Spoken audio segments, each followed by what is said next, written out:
যে মুখ্যমন্ত্ৰীয়ে এই যি দম্ভ মাৰি আছে তেওঁৰ দৰ্প চূৰ্ণ হ'ব, তেওঁ যে এজন যে মিছলীয়া 420 বুলি তেওঁ প্ৰমাণিত হ'ব।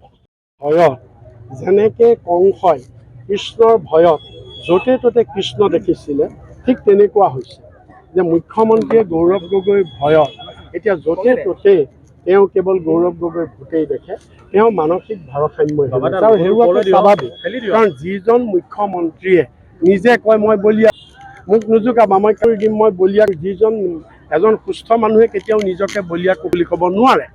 যিজন মুখ্যমন্ত্ৰী, মই আহিম কথা, যিজন মুখ্যমন্ত্ৰীয়ে কৈছে কেঞ্চাৰ পাপ কৰিলে কেঞ্চাৰ হয়, গতিকে তেওঁ যিজন মুখ্যমন্ত্ৰীয়ে ক'লে যে অসমৰ মহিলাই চৰিত্ৰ থৈ চাকৰি লয়, গতিকে এইজন মুখ্যমন্ত্ৰীৰ পৰা কি তেওঁ কালি মই কোৱা কথা, তেওঁৰ হৈছে ডাইভাৰ্চন পলিটিক্স।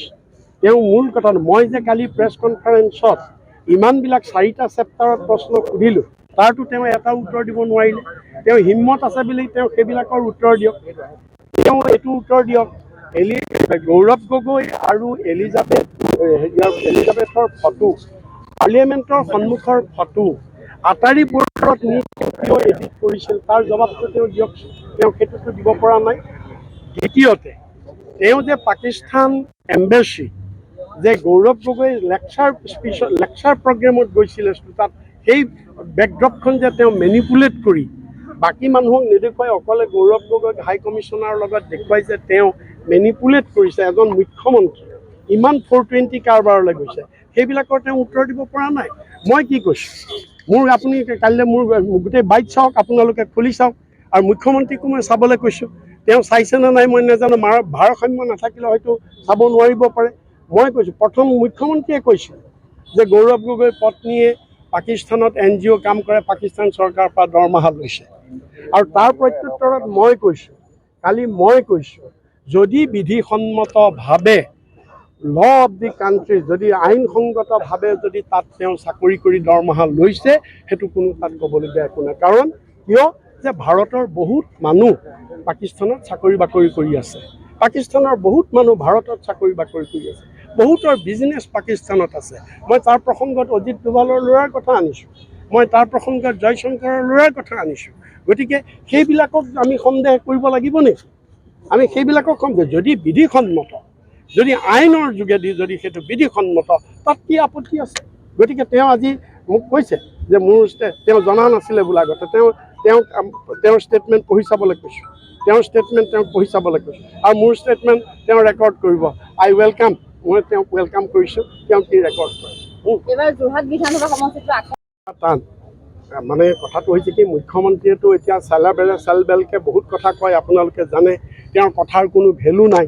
আৰু তেওঁ এতিয়া কৈছে পিছ মুহূৰ্তত ক'ত পলাই তেওঁ ঠিক নাইকিয়া, কাৰণ আজি তেওঁ কৈছে। গতিকে তেওঁ ইয়াৰ আগতেও বহুত কথা কৈছে মুখ্যমন্ত্ৰীয়ে, তেওঁতো কেইবাৰ ৰিজাইন দিলে তাৰ ঠিক নাই, গতিকে তেওঁ কেইবাৰ আত্মজাহ কৰিম বুলি ক'লে ঠিক নাই।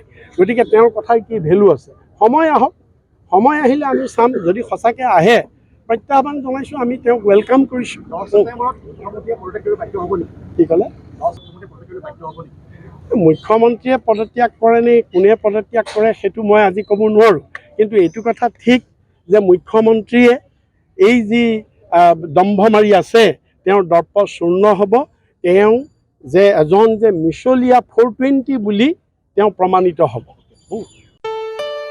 ঘৰত আনন্দ আৰু সম্পৰ্কৰ চমক বজাই ৰাখিবলৈ জৰুৰী হৈছে সকলো আনন্দময় মুহূৰ্তত মৰমৰ উপহাৰ দিয়াটো। সেইবাবে মধুশ্ৰী জুৱেলাৰ্ছে আনিছে সকলো ৰঙীন ক্ষণৰ বাবে বিশেষ গহনা।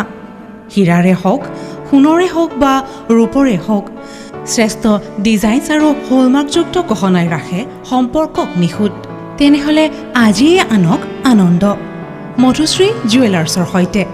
যোগাযোগ কৰক 7028000341 নাইবা ভিজিট কৰক LNB ৰোড, নলবাৰী, অসম।